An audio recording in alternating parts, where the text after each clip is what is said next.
भारत के हिमालय पर्वतों में उत्तराखंड के बागेश्वर जिले में स्थित है पिंडारी, हिमालय के हजारों ग्लेशियर्स में से एक। पिंडारी ग्लेशियर पिंडर नदी का भी स्रोत है, जिसको आप मेरे पीछे सुन सकते हैं। पिंडर नदी आगे चलकर कर्णप्रयाग में अलकनंदा से मिल जाती है और अलकनंदा देवप्रयाग में चलकर भागीरथी से। लोक कथाओं में तो ये तक सुनने में आता है कि पिंडारी से बर्फ को अल्मोड़ा में चंद राजाओं तक पहुंचाया जाता था, पर समय के साथ इस बर्फ को हासिल करना बहुत मुश्किल होता जा रहा है। पिंडारी तक पहुंचना बाकी ग्लेशियरों की अपेक्षा थोड़ा सरल है और इसी वजह से हमारे पास इस ग्लेशियर की कई तस्वीरें, वृत्तांत और नक्शे हैं, जिनकी वजह से हम जानते हैं कि कुछ 160 वर्ष पहले ग्लेशियर करीब यहाँ तक था, जो अब 2024 में 3 किलोमीटर से ज़्यादा पीछे खिसक कर यहाँ पहुँच चुका है। पिंडारी इसका अकेला उदाहरण नहीं है, बल्कि ऐसा ग्लेशियर आपको शायद ढूंढने से भी नहीं मिलेगा जो पिछले 150 सालों में पिघलकर पीछे ना हटा हो। ग्लेशियर केवल एक पहलू है एक बहुत बड़ी समस्या का, एक ऐसी समस्या जो न केवल हिमालय बल्कि पूरी दुनिया के लोगों के लिए मानव इतिहास की सबसे बड़ी समस्या साबित हो सकती है। हिमालय तो बस इस समस्या से पीड़ितों की कतार में बहुत आगे खड़े हैं। क्लाइमेट चेंज है क्या, इसके कारण क्या हैं और क्या इसके असर हैं, खासकर हिमालय के लिए, और हम क्या कर सकते हैं? इन सवालों के जवाब देने की कोशिश इस वीडियो में करते हैं।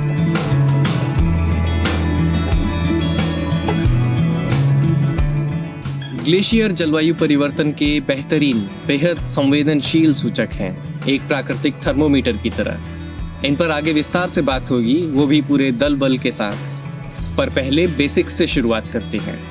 जलवायु परिवर्तन या क्लाइमेट चेंज है क्या? ChatGPT और कुछ छोटी मोटी वेबसाइट्स की माने तो जलवायु के बड़े और दीर्घकाल तक टिकने वाले बदलावों को जलवायु परिवर्तन कहते हैं। तापमान, वर्षण, नमी, हवा का बहाव, इन सब में बदलाव। मौसम की बात यहाँ पर नहीं हो रही है। जलवायु का अर्थ किसी स्थान की लंबे समय तक औसत मौसम की स्थितियों से है। ये नक्शा धरती का औसत तापमान पिछले 140 सालों में 1 डिग्री सेल्सियस से भी ज़्यादा बढ़ा है, जो नासा SVS के इस खूबसूरत इलस्ट्रेशन से आप देख सकते हैं। अगर हम पिछले 2000 सालों के औसत तापमान पर नज़र डालें तो हम देख सकते हैं कि धरती का तापमान धीरे धीरे कम हो रहा था, पर अचानक वो आसमान चढ़ गया। इस ग्राफ को हॉकी स्टिक ग्राफ कहा जाता है, आइस हॉकी। ये तापमान में बढ़त औसत है, जिसका मतलब है कि कुछ स्थान ठंडे भी हो रहे हैं, पर ज़्यादातर धरती गर्म ही हो रही है। हिमालय दुर्भाग्यवश औसत से भी अधिक गर्मी देख रहे हैं। पर इस तापमान में बढ़त, जिसे ग्लोबल वार्मिंग कहा जाता है, इसकी वजह क्या है? सीधा सीधा जवाब है इन्हांस्ड ग्रीन हाउस इफेक्ट।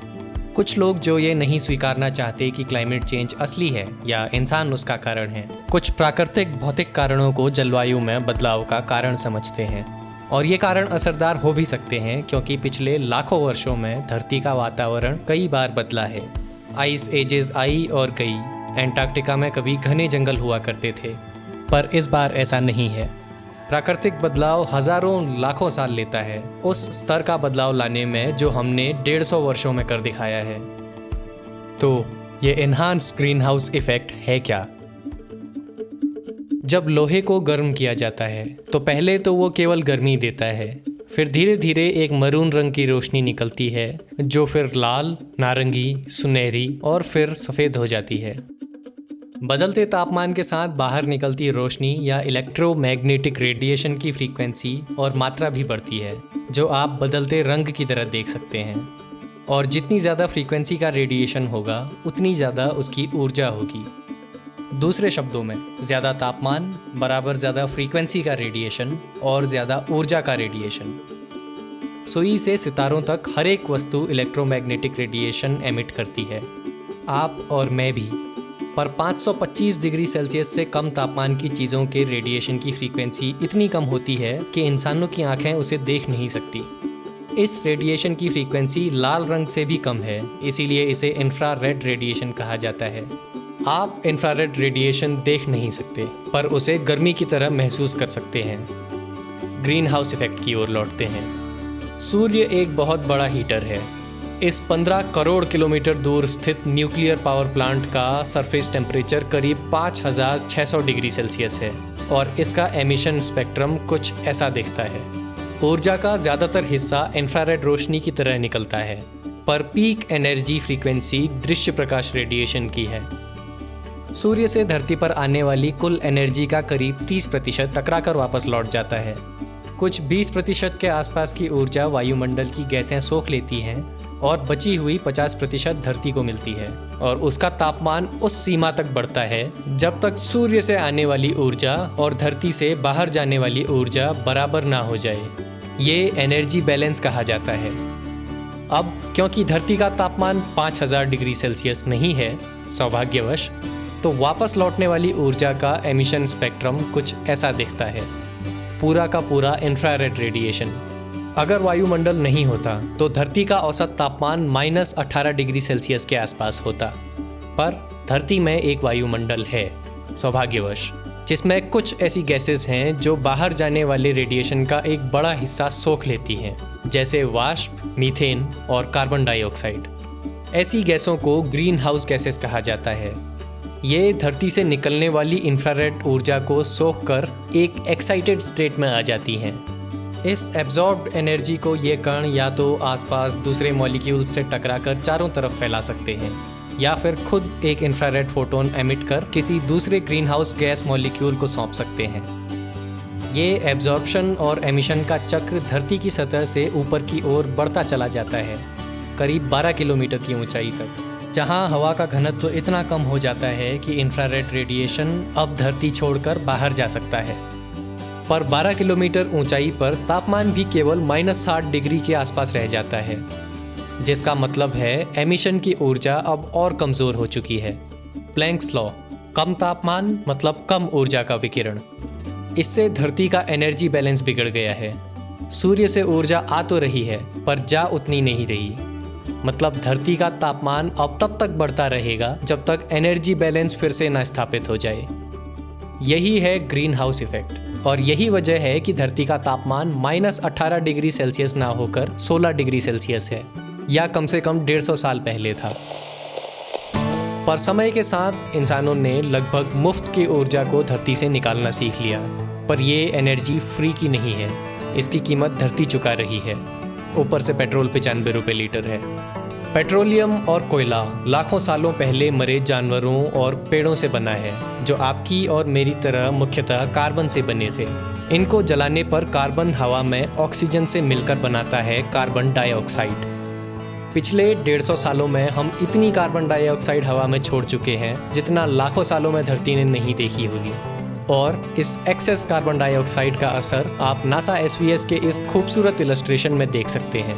उत्तरी गोलार्ध की गर्मियों में पेड़ पौधे अच्छी खासी मात्रा में फॉसिल फ्यूल्स और नेचुरल एमिशंस को सोख लेते हैं, पर सर्दियां आते आते पेड़ों की ये शक्ति कम हो जाती है और हवा में अतिरिक्त कार्बन डाइऑक्साइड बच जाती है, 2 ppm के करीब। ये 2 पार्ट्स पर मिलियन हर साल बढ़ रहा है।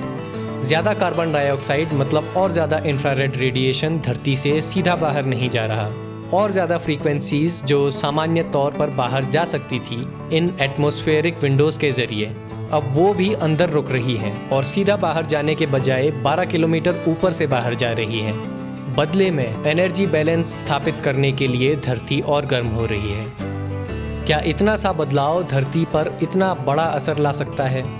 पहली बात, 1-2 डिग्री सेल्सियस का बदलाव हमारे लिए बड़ी बात है। इंसानों के लिए, धरती और अंतरिक्ष के लिए 10-15 डिग्री सेल्सियस भी एब्सोल्यूट स्केल पर ना के बराबर असरदार है।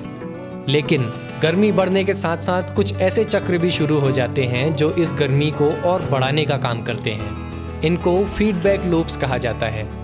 ज़्यादा गर्मी मतलब समुद्रों की कार्बन डाइऑक्साइड को अपने अंदर रखने की क्षमता और कम हो जाती है, जो और कार्बन डाइऑक्साइड हवा में रिलीज करते हैं। ज़्यादा गर्मी मतलब वायु में वाष्प रखने की क्षमता और बढ़ जाती है, जो खुद एक ग्रीन हाउस गैस है, जिसका मतलब गर्मी और बढ़ती है और ज़्यादा वेपर हवा में आता है। And continue. ज़्यादा गर्मी मतलब ज़्यादा बर्फ़ पिघलना, जिसका मतलब ज़्यादा ऊर्जा रिफ्लेक्ट होने के बजाय एब्जॉर्ब होना, और गर्मी बढ़ना और बर्फ़ पिघलना आदि। पर 1-2 डिग्री सेल्सियस से गर्मी बढ़ना इतना खतरनाक क्यों है? हिमालय पर वापस लौटते हैं वीडियो के नए सेक्शन के साथ। जैसा कि मैंने पहले कहा, हिमालय ग्लोबल वार्मिंग और उससे होते जलवायु परिवर्तन के पीड़ितों की कतार में बहुत आगे खड़े हैं।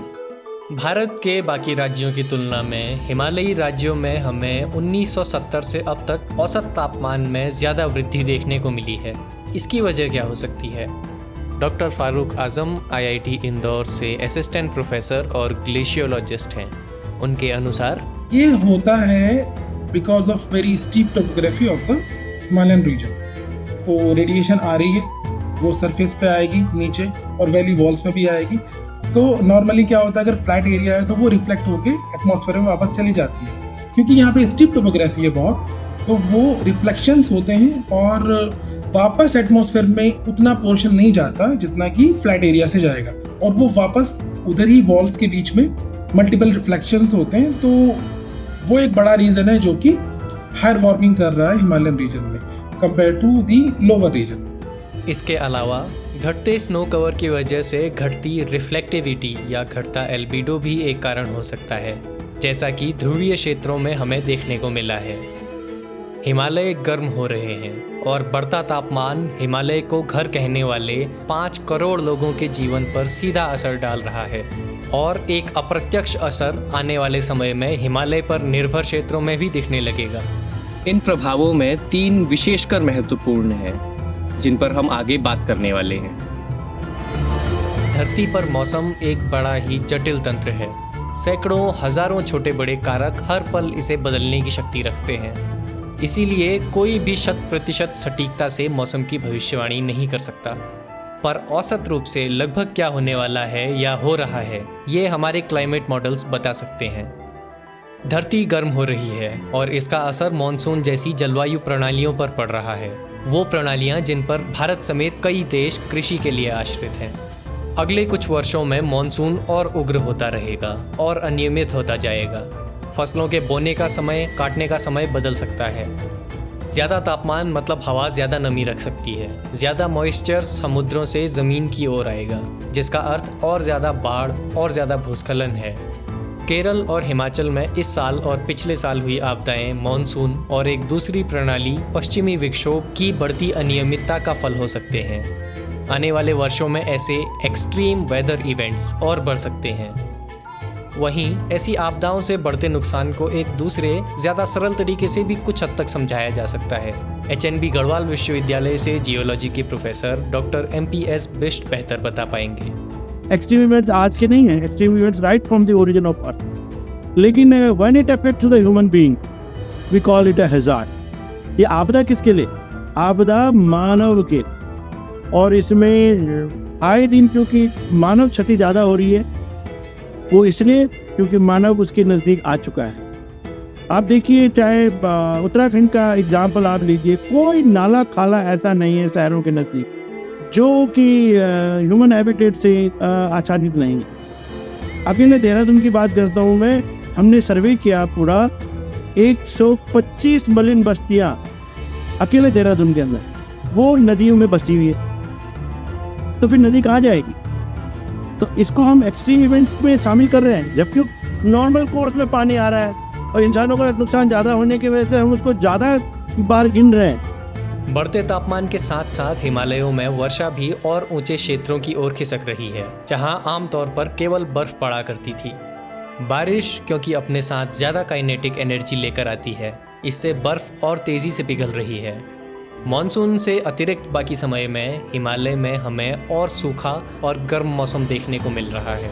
मॉनसूनी बारिश से पहले के कुछ महीनों में कई नॉन ग्लेशियल नदियां अब लगभग सूखने सी लगी हैं। यही वक्त वनाग्नि का भी है, जब अत्यधिक तापमान और शुष्क वायु चीड़ जैसे जंगलों को खुला मौका देता है जलने का। आग की शुरुआत में हालांकि ग्लोबल वार्मिंग का उतना हाथ नहीं है जितना किसी के असली हाथों का।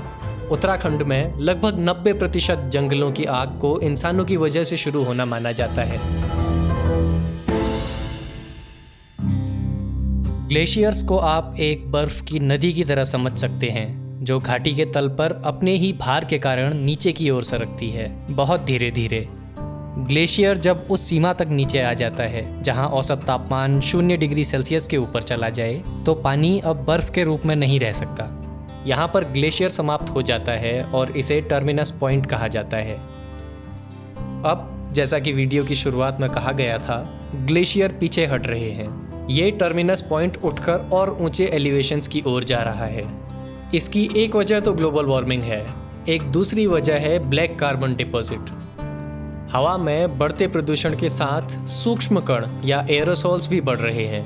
उत्तरी भारत, बांग्लादेश, पाकिस्तान आदि के उद्योगों, वनाग्नि आदि से निकलने वाले ये ब्लैक कार्बन एरोसोल्स हिमालय की बर्फ के ऊपर बैठकर वो ऊर्जा भी सोख रहे हैं जो टकराकर लौट जानी चाहिए थी, जिससे बर्फ और तेजी से पिघल रही है।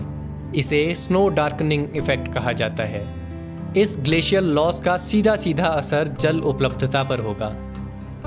सो हिमालयन जो रिवर्स हैं बेसिकली इंडस, गंगा और ब्रह्मपुत्र, सो इनमें जो हेड वाटर्स हैं वो स्नो और ग्लेशियर से ही आते हैं। इन रिवर्स में अगर हम देखते हैं स्पेशली वेस्टर्न पार्ट में इंडस बेसिन में, तो वहाँ पे मेल्ट वाटर कंट्रीब्यूशन जो आता है स्नो और ग्लेशियर से वो बहुत ज़्यादा है, अप टू 40%। ब्रह्मपुत्र और गंगा में ये कंट्रीब्यूशन थोड़ा कम है, 5 से 10% के बीच में।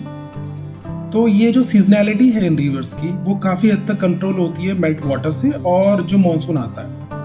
एक और यहाँ पे हम चीज़ डिस्कस कर सकते हैं, उसको कहते हैं बफर इफेक्ट। मान लेते हैं कि किसी पर्टिकुलर साल में हमारे पास मानसून कम आया है या विंटर स्नो कम आई है और गर्मी काफ़ी ज़्यादा है, तो उस सिचुएशन में क्या होता है कि ये ग्लेशियर्स में जो हज़ारों साल से जो पानी स्टोर्ड है तो वो बफर की तरह काम करता है और वो मेल्ट होता है और जो नीचे की पानी की रिक्वायरमेंट है उसको काफ़ी हद तक उसको पूरा करता है। जहां सिंधु का बेसिन और ट्रांस हिमालयन क्षेत्र जैसे स्पीति और लद्दाख सीधा पानी की कमी से प्रभावित हो रहे हैं, वहीं गंगा और ब्रह्मपुत्र में एक दूसरी समस्या ग्लेशियल मेल्टिंग की वजह से सर उठा रही है।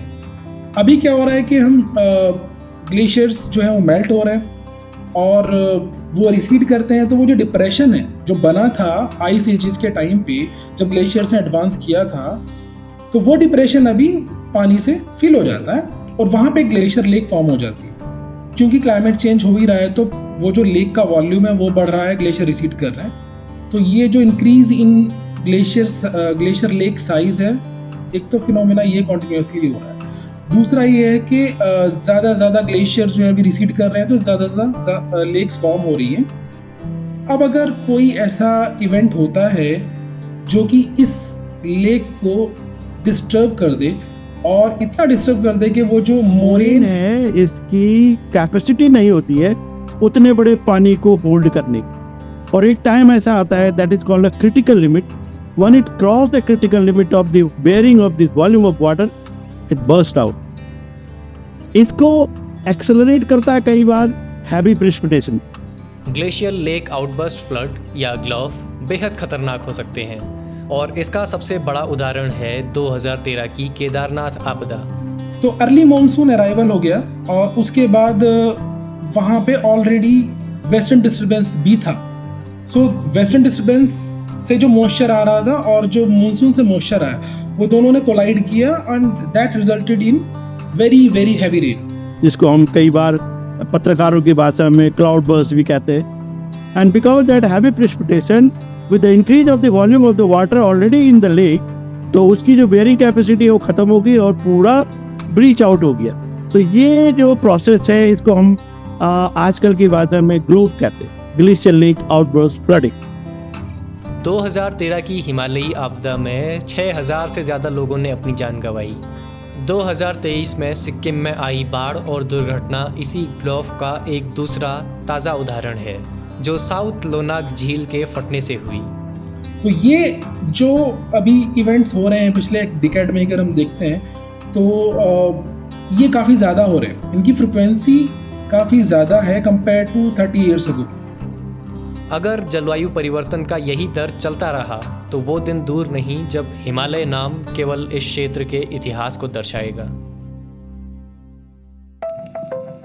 जैसे जैसे हिमालय की जलवायु बदल रही है, तापमान बढ़ रहा है, बारिश अप्रत्याशित और अनियमित हो रही है, पेड़ पौधों और जीव जंतुओं का व्यवहार भी बदल रहा है।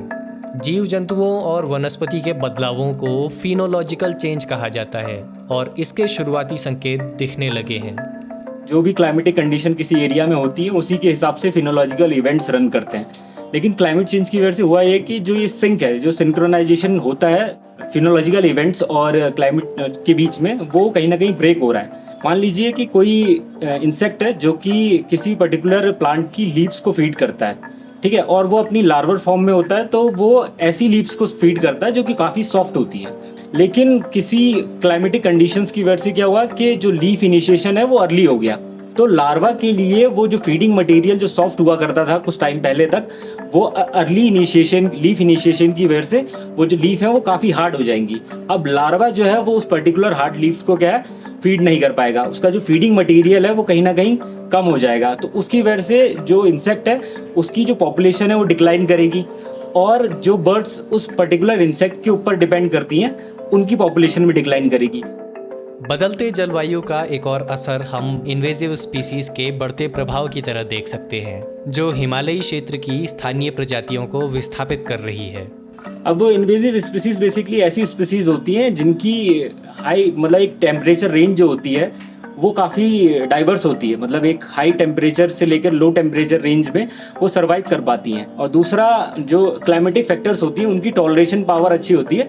तो ऐसी स्पीसीज क्लाइमेट चेंज की वजह से हो ये रहा है कि जो नेटिव स्पीसीज हैं वो कहीं ना कहीं सप्रेस्ड हो रही हैं। इनमें लेंटाना, पार्थेनियम या गाजर घास, अगेराटिना आदि प्रसिद्ध हैं, जो हिमालयों सहित अन्य क्षेत्रों की जैव विविधता को नुकसान पहुंचा रहे हैं।